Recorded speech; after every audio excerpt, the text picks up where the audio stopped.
Assalamualaikum warahmatullahi wabarakatuh. Perkenalkan, saya Feby Evlinexa dari kelas 5A PGSD dengan NIM 5020145. Pada mata kuliah Sastra Anak dengan dosen pengampu Ibu Dian Ramadan Lazuardi MPD. Di sini saya akan menceritakan tentang Goa Napalicin, legenda si pahit lidah. Mari sama-sama kita simak ceritanya. Provinsi Sumatera Selatan merupakan salah satu provinsi yang terletak di Pulau Sumatera. Di suatu daerah di Desa Napalicin, Kecamatan Ulu Rawas, Kabupaten Musirawas Utara, terdapat sebuah gua yang bernama Goa Napalicin. Perjalanan dari Lubuk Linggau ke gua tersebut ditempuh sekitar 2 hingga 3 jam.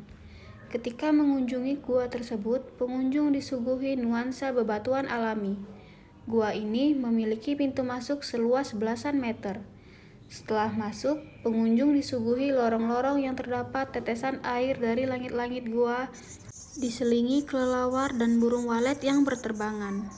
Sebagaimana dengan provinsi lainnya di Nusantara, Sumatera Selatan juga memiliki beragam cerita rakyat yang masih diceritakan secara turun-temurun hingga sekarang. Salah satu cerita rakyat yang sangat populer di sini yaitu Si Pahit Lidah.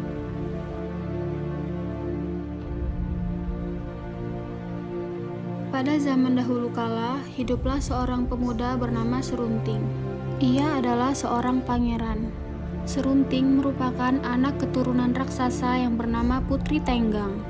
Suatu hari, Serunting mempersunting gadis desa bernama Siti.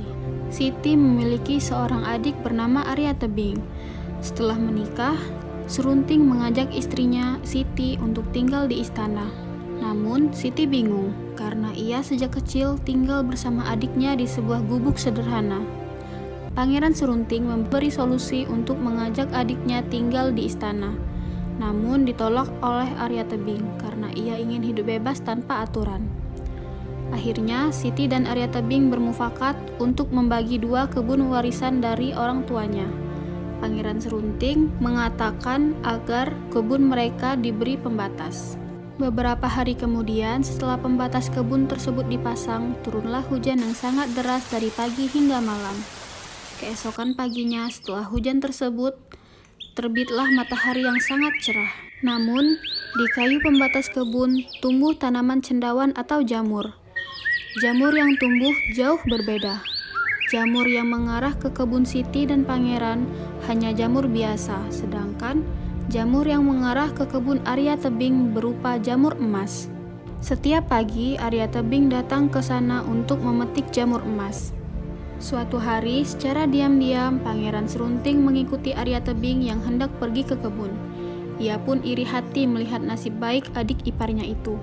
Kemudian, ia memfitnah Arya Tebing dengan berkata, Arya telah melakukan sesuatu kepada tanaman jamur miliknya. Arya Tebing memberi penjelasan kepada Pangeran Serunting. Mendengar pembelaan dari Arya Tebing, Pangeran Serunting pun mengajak adik iparnya berkelahi dengan jaminan jika siapapun yang menang akan memiliki semua emas itu. Arya Tebing terdiam sejenak untuk berpikir, kemudian ia menerima tantangan yang diberikan oleh kakak iparnya. Namun, ia meminta waktu selama 2 hari. Sejak hari itu, Arya Tebing tidak bisa tidur memikirkan cara bagaimana menghadapi Pangeran Serunting yang terkenal sakti. Akhirnya, setelah lama berpikir, Arya Tebing menemukan cara. Secara diam-diam, ia datang menemui kakaknya Siti. Siti pun bertanya kepada Arya Tebing, mengapa ia menemui dirinya. Arya Tebing menceritakan semua kejadian dan permasalahan dirinya dengan Pangeran Serunting. Ia meminta kakaknya untuk memberitahu kelemahan dari Pangeran Serunting, karena hanya dengan cara itu ia bisa mengalahkan Pangeran Serunting. Tapi Siti menolak.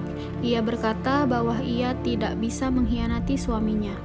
Tetapi Arya Tebing berjanji jika ia menang, ia tidak akan membunuh Pangeran Serunting.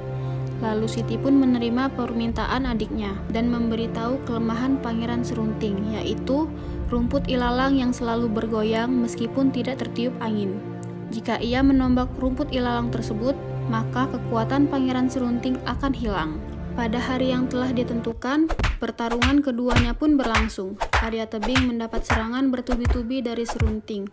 Tapi Arya Tebing tidak khawatir karena ia mengetahui kelemahan Serunting. Ketika sudah sangat terdesak, Arya Tebing melompat dan menombak rumput ilalang yang di dekatnya. Seketika, Serunting jatuh ke tanah dengan kesakitan. Kemudian Arya Tebing menyuruh Serunting untuk pergi karena ia telah berjanji kepada kakaknya untuk tidak membunuh Serunting. Setelah itu, Serunting berjalan jauh meninggalkan kampung halamannya, hingga ia sampai di lereng Gunung Siguntang. Ia duduk beristirahat di bawah pohon. Tiba-tiba, ia mendengar suara yang memanggilnya. "Hai anak muda, maukah kau mendapatkan kekuatan pada dewa?" "Siapakah engkau?" jawab Serunting. "Aku adalah Sang Yang Mahameru." Kemudian keduanya berbicara. Serunting bertanya, kesaktian seperti apa yang akan ia berikan. Kemudian Sang Yang Mahameru menjawab, ia harus betapa di bawah pohon bambu hingga daun bambu itu menutupi tubuhnya. Serunting betapa di bawah pohon bambu selama 2 tahun. Kemudian Sang Yang Mahameru berkata kepada Serunting, jika waktu bertapanya sudah selesai dan Serunting akan mendapatkan kekuatan para dewa. Lagi-lagi Serunting bertanya, kekuatan seperti apa yang akan diberikan? Sang Yang Mahameru berkata, mulai sekarang apapun yang engkau ucapkan akan berubah menjadi kutukan. Di jalan pulang, ia mencoba kutukannya dengan berkata, hai hamparan padi, berubahlah engkau menjadi emas. Seketika, padi-padi itu berubah menjadi emas. Namun, Serunting tidak mengambil emas tersebut. Karena kesaktiannya itu, ia dijuluki si pahit lidah. Selama betapa 2 tahun, Serunting yang awalnya tamak berubah menjadi manusia yang baik hati. Ia selalu berbuat baik dengan menolong sesama. Setelah sampai di kampung halamannya, Serunting yang mendapati julukan si pahit lidah tidak menaruh dendam kepada Arya Tebing. Ia justru meminta maaf dan berjanji menjadi saudara yang baik.